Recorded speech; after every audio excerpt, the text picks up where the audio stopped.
Grenades at Windmills podcast. Hi there. Welcome to the Tossing Grenades at Windmills podcast. I'm Rhombus Tix. We've been gone for a while, but we're back, and we're going to get right into reading. More interesting things later this year, though. Grenademan Vs the Zombies, Chapter 15. Jarvie's attention immediately perked when he heard about the supply run. Kevin was just about reckless enough to go out of the city to get some supplies. For that matter, so was Dog. But Kevin was a lot more likely to do it. It didn't matter. The situation had to be checked out, and he intended to check it out. Laura looked at him. Do you really seriously plan to do this? Jarvie shrugged. What? This has trap written all over it. What? There's no way they could know I've got intelligence sources inside the town. Laura laughed. Didn't you check the list of things not to do when trying to conquer the world? Am I telling you, or am I not telling you, that going into town is a really bad idea? Jarvie sighed. He wanted to ignore her, but if he did, he wouldn't be making his own path. Of course, if he just followed her, he'd have no path at all. And what if there is something important in there? Send one of the fire zombies instead. They've got minds, and if you don't want to send one of them, send one of the soldiers. He turned around and put his hands on his hips. You gotta be out of your mind. Those guys have it in for me. I am not sending them anywhere that might mean my ass. Fine. Fire zombie it is. He snapped his fingers and summoned Ozark to him. You, go check out that boat and find out if I should care what's in there. Ozark flew up into the night and across the reservoir. She was pleased that she had been able to save Dot. There was indeed hope that she would be able to stop most of the insanity going on here. She had been looking for ways to kill Jarvie, but hadn't found any yet. She couldn't hold a gun without it melting in her hands. She landed in front of the boat and immediately sensed that something was wrong with the situation. The name of the boat looked changed, and there were residual heat tracks all over the place. A large number of people had already been here, which meant that this was probably some kind of a trap. And she thought about ways to turn this to her advantage, perhaps tricking Jarvie to come here, but she felt a compelling pressure in the back of her mind. It was compelling her to go and check out the boat. Oh, shit, she muttered to herself as she moved forward and touched the boat. She had successfully gone to the boat. The problem was that while she knew she could go back and tell him it was a trap, she had to think of some reason that would justify going back without telling him that she knew that. Should I care or not was awfully and open to interpretation. She walked up the gangway and moved carefully around. Rope. It was full of rope. Rope was extremely useful. He should care about that. Of course, she had to keep playing mind games with herself to justify how not to tell him, because he probably wasn't going to care about it. She was so distracted trying to come up with excuses not to have to go back and tell him something stupid that she didn't notice the tripwire. The explosion was titanic. She didn't even have time to finish a thought before it ripped her to shreds. She could have absorbed the heat, but not the force of the blast. It took her a moment to realize that she was entirely all the way dead this time. The world seemed to look the same, though there were unusual shades and colors that she had never seen before. The ever-so cliché white light appeared in the distance, calling her toward it. She felt that it was the right thing to do, but she wasn't going to go just yet. Just to test that she was really dead, she moved her hand through some rock left of center where the boat used to be. It went right through. Was the white light there because she expected it to be there, or because it was really there? Her body began to feel wrong. All kinds of missing sensations around her. Light, sound, and heat were slowly beginning to fade.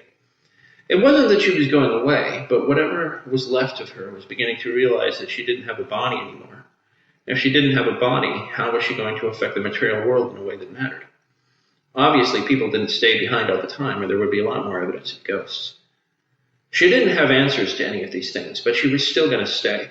She walked away from the light and felt her feet sink into the floor at first, but eventually they began to solidify when concentrating on walking above the ground. Apparently what she thought she believed mattered. Much to her surprise, the white light did not go away like it did in the movies. It followed her, and she could tell that it was slowly growing more peaceful. It was going to take an act of deliberate willpower to keep trying to find a way to affect things here. That was fine. She had all the willpower it took to get that son of a bitch. Though she stopped when she realized that Jarvie, being a sorcerer, could probably see her. What if he trapped her somehow? She needed a course of action, all right, but was going back there wise? She decided it was. She'd been around him a short while and had never seen him talking about trapping ghosts. She'd never even seen him talk about ghosts. Only zombies, winning his bet, and occasionally sex in that order. She would be careful, but she was at least going to try. She kept walking back towards Jarvie. Jarvie's sources inside the town reported that the boat had been blown to smithereens. He looked at Laura as soon as the snark radioed him. I apologize. You were right. If I'd gone through that boat, I don't know if it was the enema, would have been enough to shield me. Laura smiled and put the grapes of wrath down on the steps of Jarvie's marble dais. The dais had been a throne of gold trim that was borne palanquin style by 4 of the zombie soldiers. They were ridiculously strong. She leaned on the arm of the chair and put her finger to his nose. She said, "Good for you." She paused a moment. "Do you know if they know or not?" Jarvie thought a moment and then shook his head. "They probably don't. My spies only give me information they hear. The leaders of the town may know more." "Then maybe you should fool them into thinking you have been killed." Laura picked up the book off the steps. "If things dramatically change, then they'll let their guard down." He thought about it a moment and then nodded. "You know what? You've got a good point. Let's go ahead and give it a try." He looked at the heavens and muttered a few command words. The clouds parted and sunlight began to pour through. It would keep the dead from being reanimated in the area, but he could always move the clouds back anyway. He commanded the zombies to scatter, moving them aimlessly in all directions, with a few moving up against the wall of the town. Those that were there were easily killed. As the ray of sunlight fell into the town, he could actually hear the cheering. Jarvie felt his heart warm for them. He had never been cruel, but then he'd never really been on the inside of a truly cruel joke before. They actually thought it was over. He considered laughing hysterically, but he wasn't going to take any chances. They might have an airplane in there somewhere. He wanted to be hidden. He ordered the palanquin to take him towards a nearby abandoned factory within a few miles of the town where he would hole up and wait out the gloom. Jarvie looked at Laura, whose face was curiously neutral. "So you don't feel sorry for them?" She turned around and smiled. "A bit, but I'm here and they're not. So what's a girl to do? Guilt makes my digestion harder. Most guilt is purely internal anyway." The palanquin moved across the road and inside the factory, its giant door sliding open like a drawbridge of a Titanic castle. The zombie soldiers seemed to mutter quietly at the indignity of their assignment, but they kept their voices very low, so understanding the words was almost as impossible for the human ear to hear. Jarvie swung his legs over the left arm of the throne and said, "Really? You don't think that any kind of external agency judges our actions?" Laura shrugged. "I don't know. But I do know that our emotions are our own. That's how we make choices. And if we can't make choices, then we don't have free will." Jarvie popped a grape into his mouth. He looked down at the small plastic cooler beside him. If he was really that powerful, he should have been able to conjure things from thin air. You never saw small plastic coolers in fantasy paintings. Then again, you never saw a lot of things in small plastic coolers either. "Thanks. Can we change the subject now? Hey, I'm reading the grapes of wrath. What do you expect?" "More insight into how I can instigate wrath, less about grapes." Jarvie finished around the cooler. It was empty again. He was going to have to send out more zombies for food. He was definitely going to have to keep more of civilization intact once he was done. Not being able to order out for pizza was annoying. Laura stepped off the steps of the dais and went down to the floor. She went over to the wall, broke the glass, and took out a fire extinguisher. Then she walked back to Jarvie and handed it to him. Jarvie looked at the fire extinguisher and then looked at her. "What am I supposed to do with this?"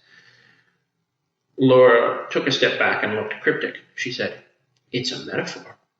"What's that supposed to mean?" "Exactly." Then she sat down and proceeded to read the book more. Jarvie almost crushed her at that moment. He could do it. He was quite confident that he could make her burst like a ripe watermelon, but he waited. He wouldn't be here if it weren't for her, so he stopped and stared at the fire extinguisher. Jarvie pondered while Laura giggled at something she read in the book. Jarvie waited about 16 hours. He didn't know where they'd gotten the fireworks, but they lit up the night. He could hear the music blaring in the town. They had to be at least a mile away. He was rather amazed that they thought it had been this easy after all the preparations they'd made, but quite frankly, he didn't care. He extended his will and called the scattered zombies back to their previous sites of assembly. The town wasn't going to be celebrating quite as much in the immediate future. Laura put the book away and got back into the dais. On a whim, Jarvie left the palanquin behind and pulled her after him. As they floated out of the factory, they were going to town. Ozark walked after Jarvie. The light was almost intolerable now. It was making it harder and harder to perceive the old world. But she would not give up. She kept following him, and when she saw that he was putting on normal clothing instead of that goofy wizard robe that he previously had on, she knew she had to find a way to warn the people in the town. But how? She saw the two of them float off, and she ran after them, metaphorically speaking.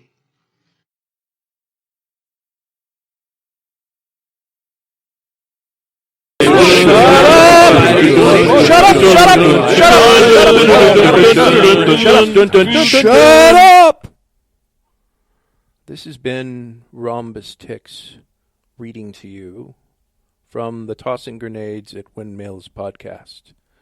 All of these products are available on Amazon.com and other marketplaces. Copyright 2015 Red Anvil Amalgamated. Sound editing by Grayson Bergman. Initial bumper by Electro Rock Cardiogram. To fight the forces of evil!